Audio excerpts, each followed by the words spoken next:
इस्लाम धर्म या मुस्लिम समुदाय में लाउड स्पीकर का प्रयोग मस्जिदों के ऊपर किया जाता है। ख़ास तौर से अजान देने के वक्त या तकरीर वगैरह भी कभी-कभी करते हैं मस्जिदों में, तो लाउड स्पीकर का प्रयोग होता है तो लोगों तक आवाज़ें जाती हैं। इलाहाबाद हाई कोर्ट ने एक बड़ा फैसला दिया है इस्लाम धर्म में लाउड स्पीकर के प्रयोग के ऊपर, और ख़ास तौर से उत्तर प्रदेश के सिनेरियो में ये फैसला और महत्वपूर्ण हो जाता है क्योंकि इलाहाबाद हाई कोर्ट का फैसला है। अब मैं पूरी बात आप तक रखता हूँ। मैं हूँ एडवोकेट विवेक सिंह और आप देख रहे हैं मेरा YouTube channel legal awareness. Please इसको लाइक और सब्सक्राइब कर देंगे। वीडियो आपको पसंद आता है तो उसको भी लाइक करें, कमेंट करें। इलाहाबाद हाईकोर्ट ने कहा है कि धार्मिक स्थल जो हैं प्रार्थना के लिए हैं, लाउड स्पीकर के प्रयोग का अधिकार उन पर नहीं है। इलाहाबाद हाईकोर्ट ने हाल ही में कहा है कि धार्मिक स्थल मुख्य रूप से ईश्वर की पूजा के लिए हैं, इसलिए लाउड स्पीकर के उपयोग को अधिकार के रूप में नहीं माना जा सकता है, खासकर तब जब ऐसा प्रयोग अक्सर निवासियों के लिए परेशानी का सबब का कारण बने।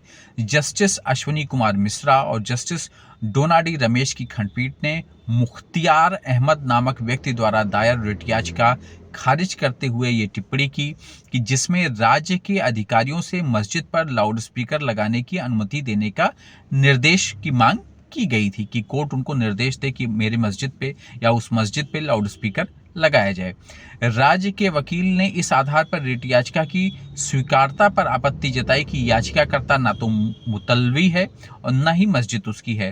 राज्य की आपत्ति में तथ्य पाते हुए न्यायालय ने कहा कि याचिकाकर्ता के पास रिट याचिका दायर करने का अधिकार नहीं है। न्यायालय ने इस बात पर भी जोर दिया कि चूंकि धार्मिक स्थल ईश्वर की पूजा अर्चना के लिए होते हैं, इसलिए लाउड स्पीकर का इस्तेमाल को अधिकार के रूप में नहीं माना जा सकता, इसलिए रिट याचिका उनकी खारिज की। ध्यान रहे कि मई 2022 में हाईकोर्ट ने कहा था कि अब कानून में यह तय हो गया है कि मस्जिदों में लाउड स्पीकर का इस्तेमाल करना मौलिक अधिकार नहीं है। और जस्टिस शशिकांत गुप्ता और जस्टिस अजीत कुमार की खंडपीठ ने कहा था कि अजान निश्चित रूप से इस्लाम का अनिवार्य और अभिन्न अंग है, लेकिन माइक्रोफोन या लाउड स्पीकर का उपयोग इसका अनिवार्य और अभिन्न अंग नहीं है। मस्जिदों की मीनारों से मुअज्जिन द्वारा बिना किसी एम्पलीफाइंग डिवाइस का उपयोग किए मानवीय आवाज़ में आजान जो है पढ़ी जा सकती है, और महामारी कोविड-19 को रोकने के लिए राज्य द्वारा जारी दिशा निर्देशों के उल्लंघन के बहाने इस तरह के पाठ में बाधा नहीं डाली जा सकती है। उल्लेखनीय है कि 2022 में इलाहाबाद हाईकोर्ट ने मंदिर और मस्जिद में लाउड स्पीकर के उपयोग के संबंध में दायर अवमानना याचिका खारिज की थी, जबकि यह देखते हुए कि यह राज्य के सांप्रदायिक सद्भाव को प्रभावित करने के उद्देश्य से प्रायोजित मुकदमा है राज्यों में चुनाव के आधार पर। तो फिलहाल जो है ये जो मैंने टिप्पणी पढ़ी वो जस्टिस शशिकांत गुप्ता और जस्टिस अजीत कुमार की खंडपीठ की है, जो उन्होंने तब दी थी उस फैसले में। और फिलहाल जो है इलाहाबाद हाई कोर्ट ने ये जो मांग थी लाउड स्पीकर लगाने की, उसको भी जस्टिस अश्विनी मिश्रा और जस्टिस डोनाडी रमेश की खंडपीठ ने उसको खारिज कर दिया है।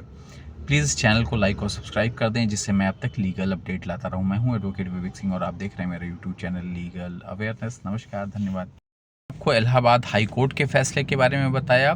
इधर बॉम्बे हाई कोर्ट ने भी लाउड स्पीकर के उपयोग को लेकर एक बड़ी टिप्पणी की है, और लाउड स्पीकर का उपयोग आवश्यक धार्मिक प्रथा नहीं है। बॉम्बे हाई कोर्ट ने मुंबई पुलिस से धार्मिक स्थलों पर लाउड स्पीकर के उपयोग के खिलाफ कार्रवाई करने के लिए कहा है। बॉम्बे हाई कोर्ट ने गुरुवार को कहा कि प्रार्थना या धार्मिक प्रवचन के लिए लाउड स्पीकर का उपयोग किसी भी धर्म का अनिवार्य हिस्सा नहीं है, इसलिए मुंबई पुलिस को ध्वनि प्रदूषण अधिनियम 2000 को सख्ती से लागू करने और यह सुनिश्चित करने का आदेश दिया है कि कोई भी धार्मिक स्थल लाउड स्पीकर का उपयोग करके ध्वनि प्रदूषण न करे। जस्टिस अजय गडकरी और जस्टिस श्याम चांडा की खंडपीठ ने कहा कि मुंबई एक कॉस्मोपॉलिटन शहर है, यहाँ विभिन्न धर्मों के लोग रहते हैं। शोर कई मायने में स्वास्थ्य के लिए बड़ा खतरा है। कोई भी व्यक्ति यह दावा नहीं कर सकता अगर उसे लाउड स्पीकर के इस्तेमाल की अनुमति नहीं दी जाती तो उसके अधिकार किसी भी तरह से प्रभावित होंगे।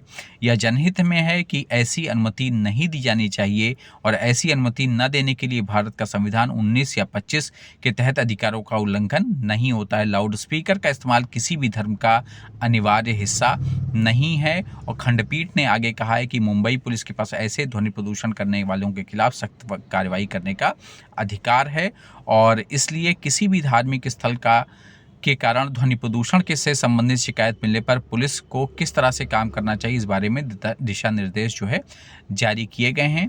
जब किसी इलाके में कोई नागरिक किसी धार्मिक संरचना अथवा ध्वनि प्रदूषण फैलाने वाली किसी संरचना के खिलाफ पुलिस में शिकायत दर्ज करता है तो पुलिस शिकायतकर्ता की पहचान मांगे और सत्यापित किए बिना, और यदि पहचान मिल भी गया है तो शिकायत की पहचान अपराधी को नहीं बताएगी और निम्नलिखित कदम उठाएगी। और दिशा निर्देश उन्होंने व्यापक बनाए हैं। बॉम्बे हाई कोर्ट ने कि पहली बार में कथित अपराधी को सावधान किया जाएगा, बाद में किसी अवसर पर दोबारा अगर शिकायत मिलती है तो उनका महाराष्ट्र पुलिस अधिनियम है 136 के तहत जो है जुर्माना लगाएंगे, और उसके बाद जो है पुलिस अधिनियम 70 के तहत जो है कदम उठाएंगे।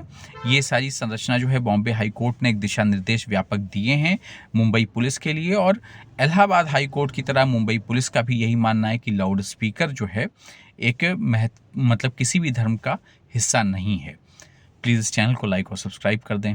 नमस्कार, धन्यवाद। और वीडियो अगर अच्छा लगा है तो प्लीज़ इसको शेयर भी करें और कमेंट भी।